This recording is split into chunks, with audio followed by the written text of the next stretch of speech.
Welcome to the Use Your Head podcast, episode number 4 in our first season. I'm John McLean, your host from Dallas, Texas, the show where we cut through all the noise. We simply use our heads. We apply our God-given gift of knowledge and our ability to reason and think critically for ourselves and come up with our own ideas in response to the many issues of our day. Thanks for tuning in. Lots of good things to talk about today, and we are available all over the internet so that you can do just that. I appreciate you sharing the show with a friend if you'd like. I also would like to hear from you. The email address is john@useyourheadpodcast.com. You can send me your thoughts in writing and typing if you'd like. I'd also love to have a voice file, some sort of audio file. If you would like to appear on the podcast, the easiest way to do that is just email me a short question or comment that you may have. I'd love to put you on the show and interact with you in that way.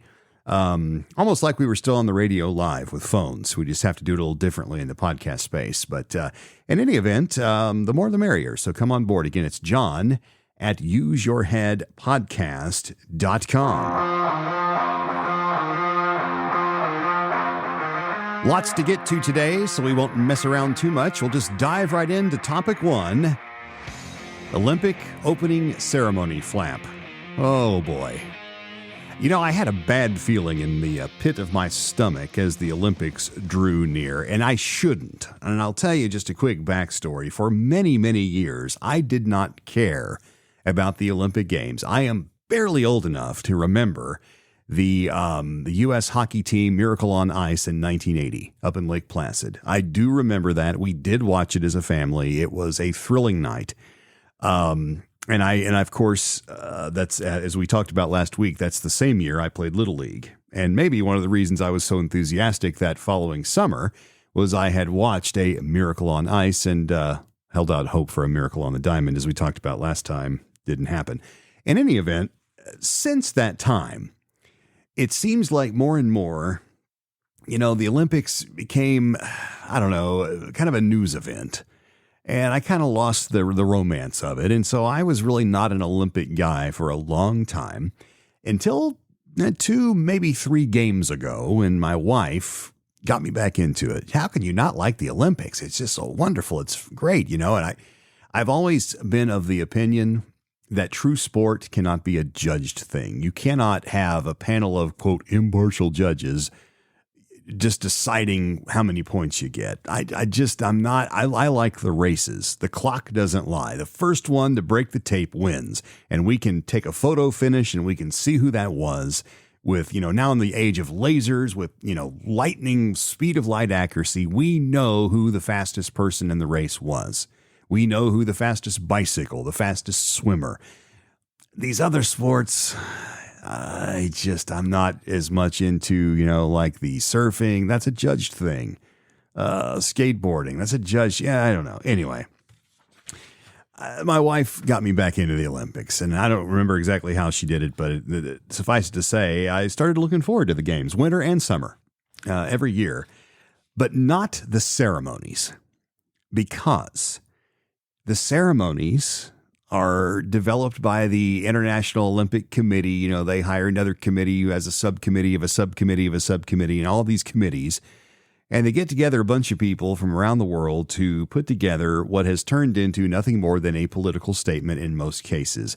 Aside from the Parade of Nations, which is still cool, when they parade into the arena and you've got the flag bearer and then all the athletes in there all dressed alike in their, you know, uniforms, and they come in and they're announced, the United States of America, and, you know, and then Greece. And, you know, that part is still cool. That to me is still speaks to what the Olympic Games are about. All right. Nations around the world taking a break to compete on the field of sport.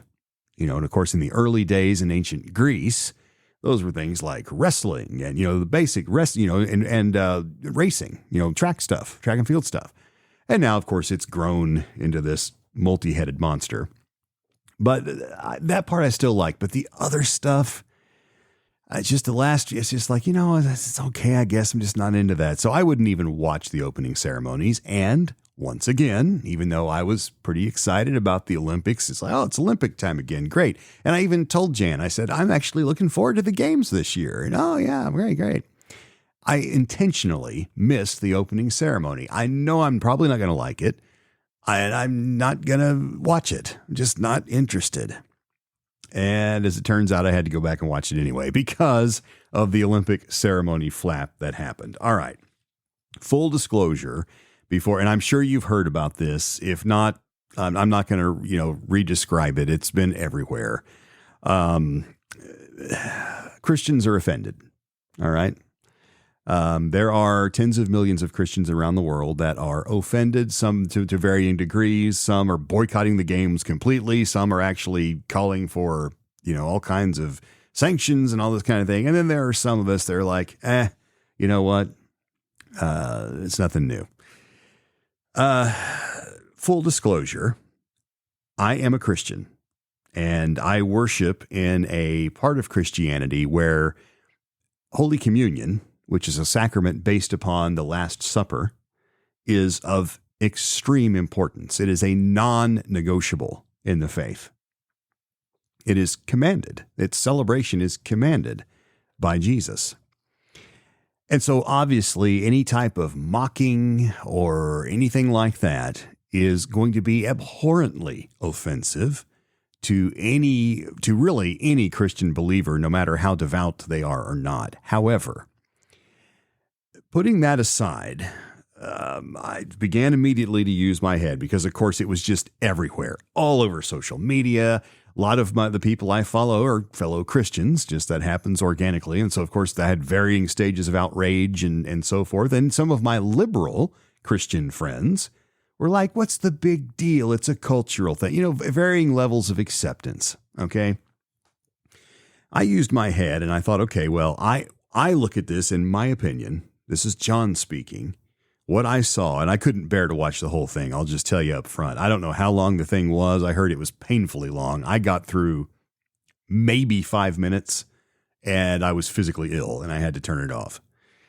But I got the gist of what was going on. And I saw the part that most people are complaining about, which was the tableau that they are now claiming did not, but clearly was designed to mock Da Vinci's depiction of the Last Supper, that famous painting that we've all seen a million times, a beautiful work of art. And thereby, by association, mocking the sacrament itself. I used my head. My first thought was, look, I believe this is blasphemous, okay? However, as terrible as blasphemy is, it's hardly new, right? I mean, Jesus Christ has been misrepresented, mocked, and every other thing while he was alive, and more, of course, after his crucifixion. We were told this, by the way. He told us this. This was going to happen, so none of this should be a surprise. And when we see things like this, yes, the flesh wants to be angry, wants to lash out, strike back, call people names, get down in the mud with them. I had an uncle that once told me something that you've probably heard from one of your uncles. You can get in the mud and wrestle with a pig all you want, but the pig's going to enjoy it, and you're both going to get dirty. So I'm like, look, God will sort all this out. I'm offended, but my mode is kind of what Whoopi Goldberg said, who is somebody I seldom, if ever, agree with. But I thought, the spirit of what she said was pretty close to right. Look, if you don't like it, turn the TV off, which is exactly what a lot of people did. Ratings are terrible, by the way. They're taking a bath on Olympic coverage, which is a shame for the athletes, because these are the people that have spent their lives working up to this moment to make the team and compete and hopefully get on the podium. And all anyone talked about, and probably in a lot of cases are still talking about, a lot of it's subsided by now, is this stupid, immense waste of money called the opening ceremony. All right. Here's the second thing I thought. The excuse given, and we knew it was coming, right? Anytime there's a massive backlash, there's going to be some gaslighting going on. The excuse was, well, you've missed the point. This was not about the Last Supper. This was about Dionysus, and it was supposed to depict a bacchanal, which goes back, by the way, to the ancient times from whence the Olympics sprang, and blah, blah, blah, blah, blah. Nice try. Okay. Actually, not such a nice try. Pretty lame.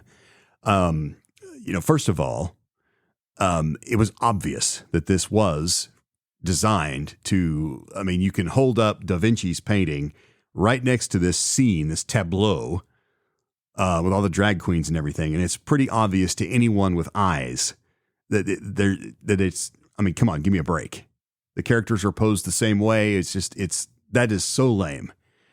As far as they were actually using it as an excuse, saying, well, it's just a depiction of a pagan ceremony. Why are we celebrating paganism? And oh, by the way, what does that have in the world to do with Olympic sport? And listen, don't waste my time with the argument that it's a cultural thing that speaks back to the ancient Greek times. Is that really what the Olympic Games is celebrating? Were the paganism that was going on then? Or are the Olympic Games with its flame, this torch with the flame, which is very symbolic, by the way, isn't the Olympic Games about something much higher than that? Doesn't it speak to the classical idea that we can rise above our animal instincts and our inner burning, that side of us as humans that wants to behave like a barbarian with no rules and just satiate our lusts? Isn't the Olympic Games designed to remind us that we as humans, as intelligent beings, as thinkers that can use our head, can rise above that through sport in this case, through the purity and the honesty of athletic sport, especially sports that could be measured with who actually wins?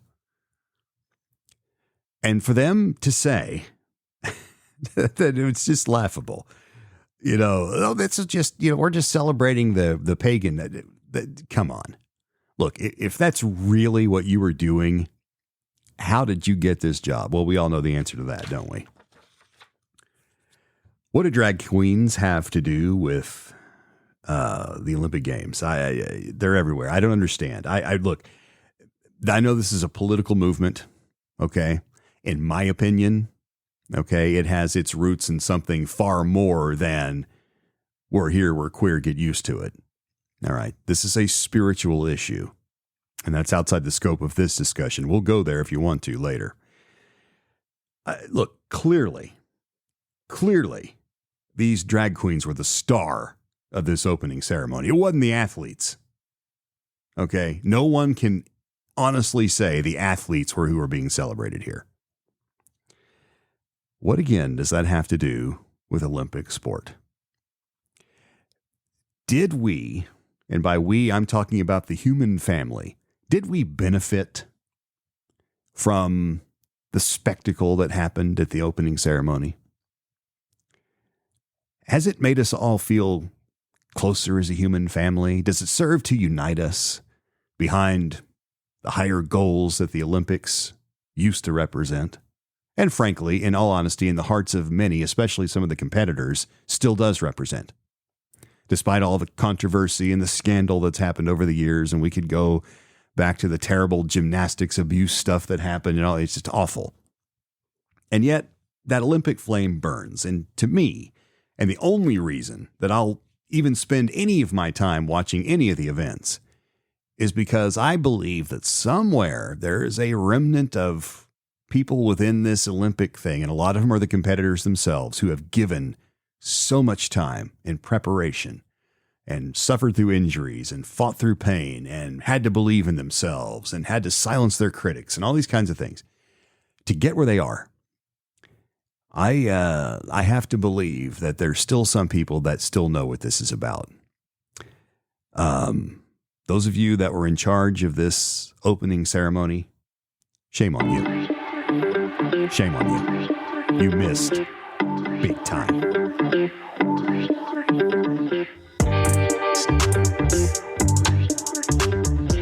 You're listening to the Use Your Head podcast. I'm John McLean. I'm grateful you are here. If you think I'm full of baloney, if I've missed the point, if you think that I have missed up big time, please let me know. John at useyourheadpodcast.com. Topic number 2, the great unretirement. Have you heard about this? Found a story in the Daily Mail, and this story is by Tilly Armstrong. It says, the great unretirement. How millions of senior Americans are heading back to work to pay the bills after soaring prices ate up retirement savings. In parentheses, the title's a long title. In parentheses, the title continues, though some just missed the buzz of The Office. All right, let's harken back briefly to last week when we talked a little bit about how Generation Z, our young people, are complaining that they can't get by without a check from mom and dad, or maybe even living in their basement. Okay, and we talked about around that, about their blaming, and USA Today, got right with them and said, well, it's the high prices, it's inflation, you see. And I argued that while that may be part of it, the bigger part of it is poor planning and poor management. All right, here's the other, because look, people have been surviving, my grandparents survived the Great Depression. All right, this is nothing like that. What they had, though, was a lot of want to and a lot of discipline. Hunger will do that to you. In any case, here's what the story says. This is kind of interesting. The Great Unretirement says this. When Joyce Fleming, actually, we're going to start right here. When Joyce Fleming retired in 2019, she thought that she was finished with working. But just a few years later, spiraling living costs have pushed the 70-year-old nurse back into the workforce in order to make ends meet.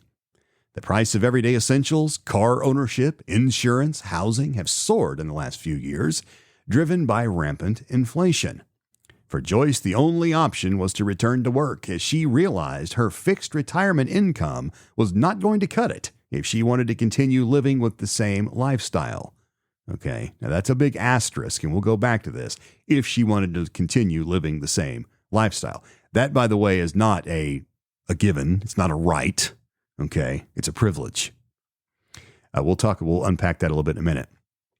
And she is by no means alone, the article continues. 1 in 8 retirees plan to work in 2024. Okay, so 1 in 8 retirees, people that are retired. They've had the party, they got the watch, whatever. They're going to work 1 in 8 this year in 2024, according to a survey put on by resumebuilder.com, amounting to approximately 6.25 million Americans. That's a lot of retirees. Of the approximate 50 million retirees in the U.S., around 3% returned to work last year in 2023, according to the employment site Indeed.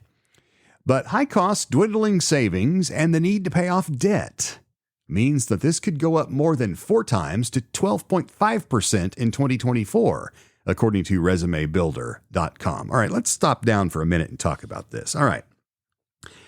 I was talking with someone recently about retirement, about the idea of retirement, and I am in my early 50s. All right, far too young to retire. Couldn't afford to retire right now, don't want to. But I do plan to retire. My wife and I have talked it over. We kind of have a date set, all right, and it's coming. It's coming fast. The older you get, the faster the clock turns. I swear that's true. My scientist friends tell me that's not true, but I'm telling you, it moves faster when you get older. Anytime we start talking about retirement, we start talking about the fact that what does retirement mean? I think that there's a misconception, especially with kids. Kids see their grandparents retire. Grandpa's retiring. What does that mean, Mommy? Well, that means that he's going to go fishing every day and he's going to get an RV and it's going to be great. We're going to have lots of time to spend with Grandpa and Grandma. All right. And that's cool, right? But that's really not what retirement means. Retirement means, at its essence, that you're walking in to your employer and you're saying, I quit. And then you go home, sometimes with a gift, and sometimes after a decent party. And you leave behind, along with all the stress and worry and effort of work, you leave behind your paycheck. And often, you leave behind your health insurance. Because if you're working full time, you're probably on group insurance, which is affordable. When you leave your job, you don't take that stuff with you. There's no magic retirement fairy that drops an envelope in your lap and says, oh, you're retired. Good. Here's all the paychecks that you're. No. And guess what else doesn't happen when you retire? Your bills don't stop coming. So if you're living in a house, for example, and your house is not paid for, guess what? The day after your retirement is over, your mortgage company is still licking a stamp and putting that statement in the mail. Your electric bill is still coming. Your other expenses are still coming. And oh, by the way, if you're off of your group health insurance after a certain period of time, if you're not old enough for Medicare, guess what else is coming? You're going to have to buy health insurance. And health insurance over the counter when you're not part of a group is a massive expense. Massive. And that's if you're in good health. So that's the first thing that we need to come to grips with when we start talking about retirement. Okay, retirement is not a right. It's a privilege. It's a tremendous privilege, actually, because what's happening nowadays with the de-emphasis on saving that's been going on in some of the younger generations, mine own included, by the way. A lot of the people in my generation were not encouraged to save. Fortunately, I was. With the de-emphasis on saving and the emphasis on, I don't want to pay my dues, I want it now. Remember that girl in Willy Wonka who wanted the golden goose? She wanted the egg. I want it now. What a lesson that was, right? But, we talked about last week, we got 20-somethings driving luxury cars and they want a condo and they want to take that. They want to go to Europe and they want, and these are things that you have to work up to. Well, what they're not doing is they're not saving, they're spending. And the problem is at some point in life, when the word retirement starts getting real, they can't do it because they realize suddenly that they haven't saved anything and they got to work till they die. Now, I'm going to say this. That's also a choice. There's nothing wrong with that. If you have a job that you love that's not physically taxing, that you basically, and assuming you stay mentally sharp, there's risks involved in all this, all right? None of us know what issues we're going to have as we age. But if we're one of the fortunate ones and we stay pretty healthy until the end, then yeah, if you're working at a desk job where you just have to use your noodle and years of experience, then yeah, you could potentially work till you die. Audiobook narrators, if they don't go blind, could do that until they're replaced by AI. But for most of us, we don't really want to do that, right? I mean, some of us love our work, and that's great. And if that's you, good for you. But the point is, you got to save, all right? High costs don't change anything. Inflation doesn't change anything.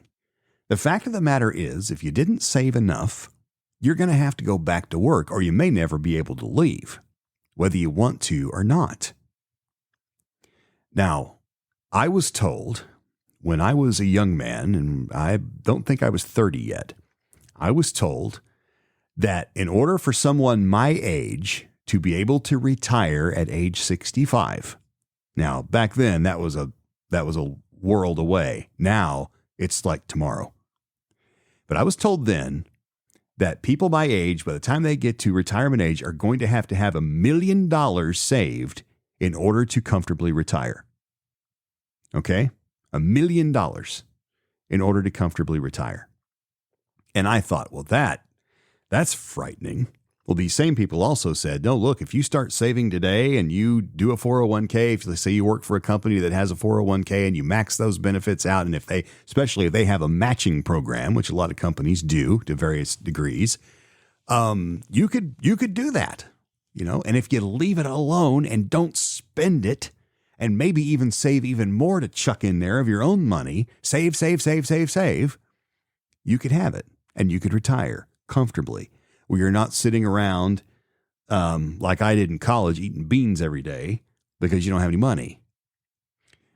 I found a map. This map is created by Data Wrapper, and it's a map of the U.S. Doesn't have every state, but it basically says how many years and months $1 million would last in retirement savings by state. Now, this is current. Okay, so if I have $1 million, let's say I want to retire today, I got $1 million, I can look at this map and it will say how long, and again, this is fraught with averages, lots of error in this, but how long on average the retirement savings would last. I look at this map, I look at the state of Texas, and it says 20 years and 8 months. Okay, so let's say, for example, I'm 65. All right, so that means when I turn almost 86, if I'm still alive, I'm out of money. Okay. People are living longer nowadays. So while that sounds like and this is if you have $1 million, you're a millionaire. Of course, some states, California, it says 13 years, 9 months. That's horrifying. So if you're in California, you need 2 million or more. Or move, right? Move to a cheaper place. The point is this. When you retire, you're quitting your job. It's just that simple. There's nothing fancier to it than that. And whatever you've saved is what you're going to be living on. And especially if you don't yet own your own home, so you're either renting or you're paying a mortgage. All right. They always say it's tough to retire if you still have a mortgage. All right. Now you can do it, but that's beyond the scope. And I'm not a financial advisor, certainly. But I have one. I have several, actually. Higher costs. Yeah. Okay, fine. But like we talked about last week, that's nothing new and that's not going to stop. Costs are going to keep going up and up and up and up and up. They always have. None of that changes the fact that you are responsible for your own retirement and you've got to save. And that means you might have to do without some things today. And that stinks, especially in America, where we have taught ourselves foolishly that we should have everything we want right now. I want it now. Don't care how. I want it now. The piper has to be paid at some point. All right. Squirrels, they sock away acorns for winter. Well, if you didn't start saving the max that you could when you were young, winter's coming. You might run out of acorns.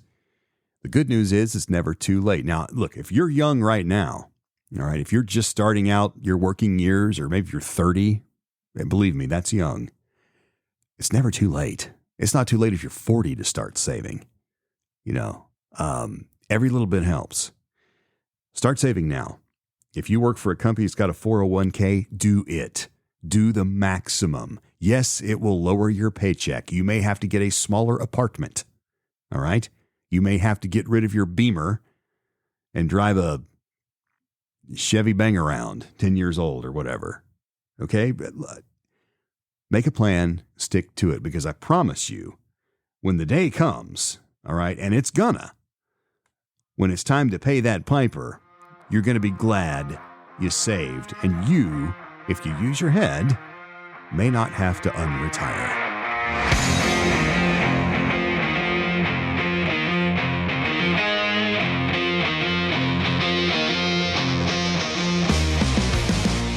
Topic number 3 on the Use Your Head podcast. Thanks for joining us. By the way, I'm at john@useyourheadpodcast.com. You're welcome to reach out anytime you want. Topic number 3, we can't escape it. It's AI. Found an interesting story from Forbes this week. And, we're finally seeing some honesty. We kind of talked briefly about this last week, how, these AI companies are starting to come to be a little more honest about what's really going on here, because people are starting to get used to the idea that machines are taking over. And so I found this very, very interesting. This Forbes article is called "For College Students and for Higher Ed Itself, AI is a Required Course." Some of the nation's biggest tech companies have announced efforts to reskill people to avoid job losses caused by artificial intelligence, even as they work to perfect the technology that could eliminate millions of those jobs. Now, it's fair to ask, however, what should college students and prospective students, weighing their choices and possible time and financial expenses, think of this? The news this spring was encouraging for people seeking to reinvent their careers to grab middle-class jobs and a shot at economic security.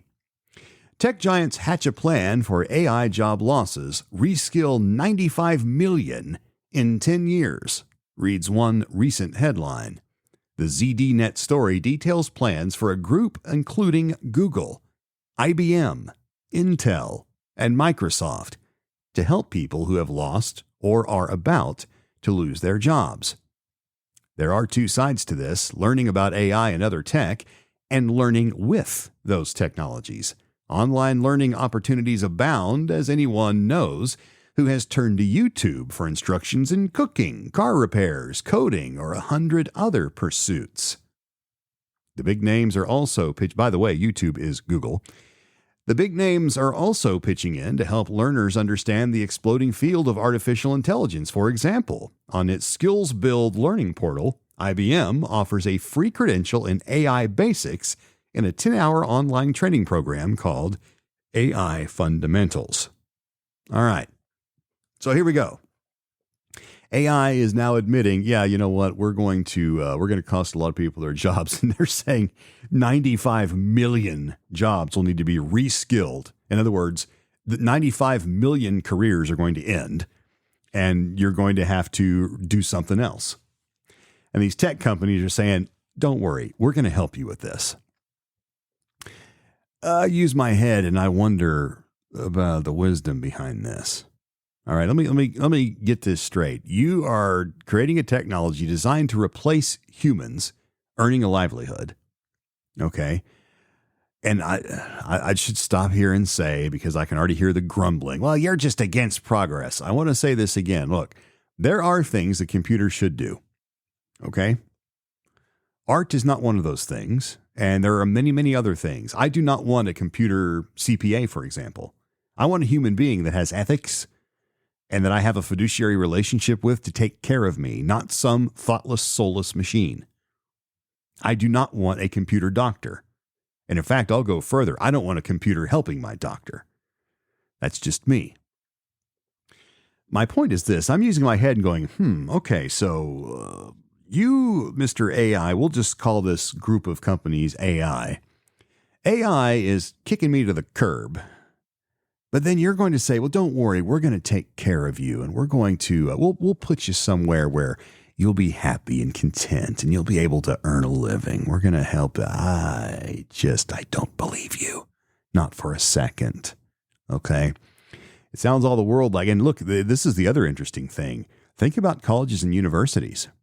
I mean, it used to be you'd go to college to get a job, right? I guess learning has its own rewards, but a lot of times you would go to college, you'd find a major so that you could get out in the workforce and have a career, right? The American dream, start a family, buy a home, all those things.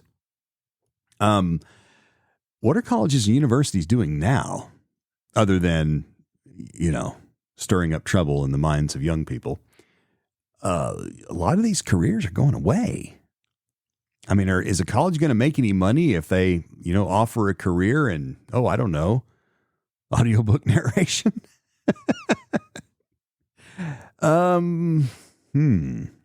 Interesting. We'll see how this unfolds, but they're trying to be the good guy here. This always happens. All right. This big, massive machines moving forward, but now they're going, no, we're not against you. We're for you. We want to help you. Right. Not buying it.